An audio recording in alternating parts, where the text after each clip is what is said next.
எந்த கேள்வி பதில் சொல்ற? 4-5 கேள்வி கேட்குது. மதுரை மேற்கு தொகுதியில் மீண்டும் எனக்கு வாய்ப்பு கொடுத்த கழக பொதுச் செயலாளர் புரட்சி தமிழர் எடப்பாடியார் அவர்களுக்கு என்னுடைய நெஞ்சார்ந்த வாழ்த்துதலை வணக்கத்தையும் இந்த நேரத்தில் தெரிவித்துக் கொள்கிறேன். புரட்சி தலைவர் அம்மா புரட்சி தலைவர் உடைய இயக்கத்துக்கு கடுகளவு கூட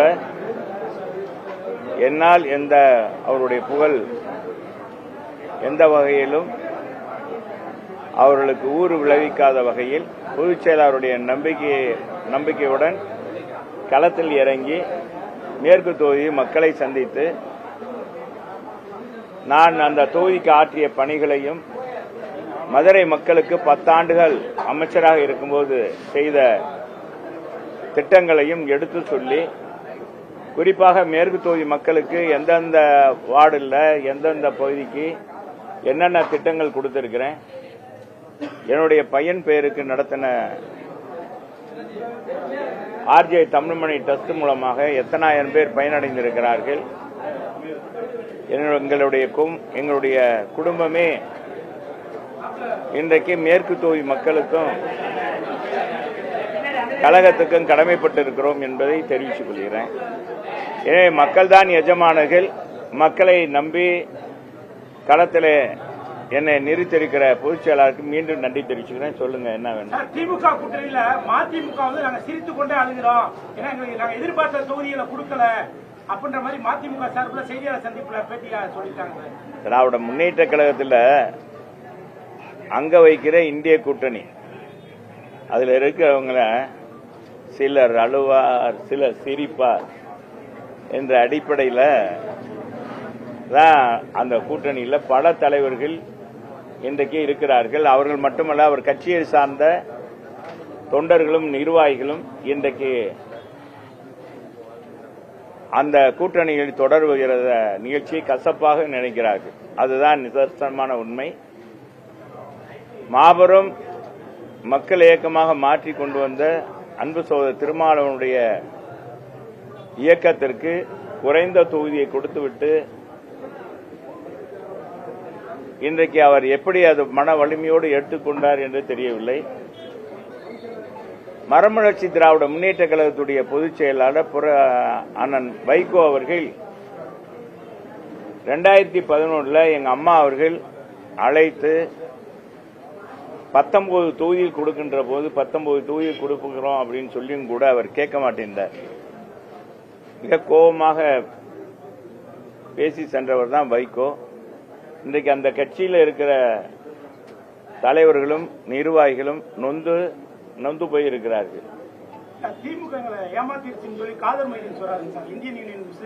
அதான் எல்லா பேருமே அப்படித்தான். இப்ப தமிழ் வாழ்வுரிமை இயக்கத்தினுடைய தலைவர் அன்பு சகோதரர் அதனுடைய நிறுவன தலைவரும் இன்னைக்கு அந்த கூட்டணியிலிருந்து விலகி இன்றைக்கு நான் தேர்தலிலே போட்டியிடலை என்ற ஒரு விரக்தியோடு அறிவிக்கின்ற காட்சியை தான் பார்க்கிறோம். ஆனா இதுக்கு நேர்மாறாக தேசிய ஜனநாயக கூட்டணியில் அங்க வைக்கின்ற கட்சிகள் அத்தனை பேருமே எங்களுடைய தலைமை கழகத்தில் மகிழ்ச்சியோடு அந்த ஒப்பந்தத்தை ஏற்றுக்கொண்டு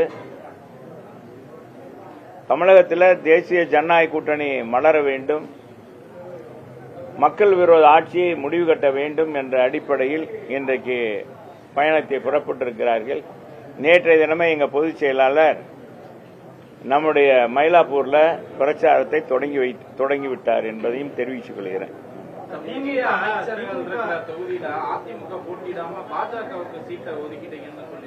யாருங்க?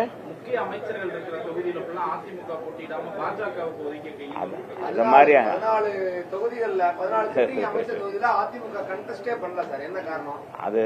அதெல்லாம் எங்க பொதுச் செயலாளர் பார்த்து அது தோழமை கட்சிகளுக்கு பகிர்ந்து அவங்க தோழமை கட்சிகளும் அதை விரும்பி இருப்பார்கள். அந்த கட்சிக்கான வெற்றி வாய்ப்பு அதிகமாக இருக்கும். அமைச்சர்கள் இன்னார்ன்றதான் கிடையாது. தேர்தலில் மக்கள் தான் எஜமானர்கள். தேர்தல் வந்துவிட்டா அது அமைச்சராவது யாராவது யாராக இருந்தாலும் எல்லாம் ஒன்றாகத்தான் மக்கள் பார்ப்பார்கள். அதெல்லாம் அதை சும்மா எதிர்கட்சிகள் ஏதாவது பேசணுன்றதுக்காக பேசுவாங்க. நான் இன்னைக்கு தான் எங்க பொதுச் செயலாளர் அதுக்கு ஒரே வார்த்தை சொல்லிட்டார். 210 சட்டமன்ற தொகுதியிலும் அண்ணா திராவிட முன்னேற்ற கழகம் தலைமையிலான தேசிய ஜனநாயக கூட்டணி வெல்லும் என்று சொல்லிவிட்டார். இதுக்குள்ளே எல்லாமே அடங்கி விடுகிறது. எனவே நீங்க கேட்கிற கேள்விக்கெல்லாம் அதிலே அர்த்தம் இருக்கிறது என்பதை தெரிவிச்சுக்கிறேன். நிச்சயமாக எங்க பொதுச் செயலாளரை பொறுத்தளவுக்கு நிர்வாக திறமை படைத்தவர். கொரோனா காலத்தில் அரசாங்கத்துக்கு 5 பைசா கஜனாவுக்கு வராத நேரத்திலும் கூட சிறப்பாக நிதி நிர்வாகத்தை பயன்படுத்தி அதை சரியான முறையில் பயன்படுத்தி அனைத்து மக்களும் அன்றைக்கு வேலைவாய்ப்பு இல்லை என்றாலும் கூட சிறப்பாக அவர்களுக்கான திட்டங்களை கொடுத்து ஏறத்தாழ 11 மாதங்கள் விலையில்லா சமையல் பொருள், விலையில்லா அரிசிகள் கொடுத்து அவங்க போதும் போதும் என்ற அளவுக்கு பொருட்களை கொடுத்தவர் புரட்சி தமிழர் எடப்பாடியார். கொரோனா காலத்தில் 2000 ரூபாய் 1000 2000 ரூபாய் கொடுத்தவர். கொரோனாவை அடுத்து வந்த பொங்கல் தொகுப்பாக 2500 ரூபாய் கொடுத்திருக்கிறார். இப்பொழுது எங்க தேர்தல் அறிக்கையில இனிமேல் ஒவ்வொரு ஆண்டும் பொங்கல் தொகுப்போடு இது 1000 ரூபாயும் கொடுக்கப்படும் என்று அறிவித்திருக்கிறார். ஆக அவருடைய நிதி ஆளுமை என்பது எல்லாருக்குமே தெரிந்த ஒன்று. எனவே அதையெல்லாம் எங்க பொதுச் செயலாளரே நேரத்தையே சொல்லிவிட்டார். எல்லாமே எங்களுடைய அந்த வரவு செலவை எப்படி பெருக்குவோம் என்பதெல்லாம் எங்க பொதுச் செயலாளருக்கு தெரியும். அது சிறப்பாக செய்வார். திமுக மாதிரி 525 வாக்குறுதியை கொடுத்து விட்டு இன்னைக்கு 4 பங்கு கூட நிறைவேற்றாத கட்சியாக அண்ணா திராவிட முன்னேற்ற கழகம் இருக்காது.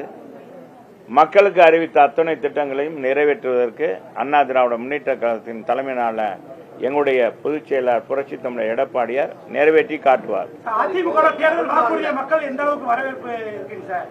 சிறப்பாக இருக்கிறது. ஏற்கனவே 3 முறை 5 அறிவிப்பாக அறிவித்தார். அதை நாங்கள் எல்லா இடங்களுக்கும் சென்று மக்களை சந்தித்து கொடுத்தோம். எல்லோருமே அதை வரவேற்றார்கள். குடும்பத்துக்கு 1000 ரூபாய் 10,000 ரூபாய் வழங்குவது, எடுத்த உடனே 10,000 ரூபாய் வழங்குவது என்பது மக்கள் எல்லோருமே இன்றைக்கு எவ்வளவு தூரத்தோ அவங்க கஷ்டப்படுறாங்க என்பதை ஒரு அறிந்து கொண்ட சாதாரண நிலையிலிருந்து அந்த மக்களை பார்த்த ஒரு முதலமைச்சர், ஒரு தலைவர் யாருன்னா எங்க புரட்சி தமிழர் எடப்பாடியார் தான். 10,000 ரூபாய் வழங்கி பெண்களுக்கு குலவிளக்கு திட்டத்தின் அடிப்படையில் 2000 ரூபாய் மாதம் அனைத்து குடும்ப பெண்களுக்கும் வழங்கப்படும் சொல்லிட்டார். அதையும் ஒவ்வொரு குடும்ப அட்டைதாரர்களுக்கும் பிரிட்ஜ் வழங்குவோம் சொல்லியிருக்கிறார். இன்னைக்கு கதாநாயகனாக திகழ்வதே அண்ணா திராவிட முன்னேற்ற கழகத்துடைய தேர்தல் அறிக்கை. அதை தொகுத்து வழங்கிய எங்க புரட்சி தமிழர் எடப்பாடியார் தான் இன்றைக்கு டாப். மற்றதெல்லாம்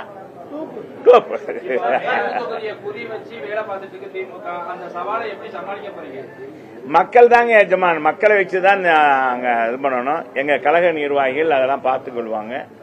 அது பொதுவாக ஒவ்வொரு கட்சியும் அது இது பண்ணுவாங்க.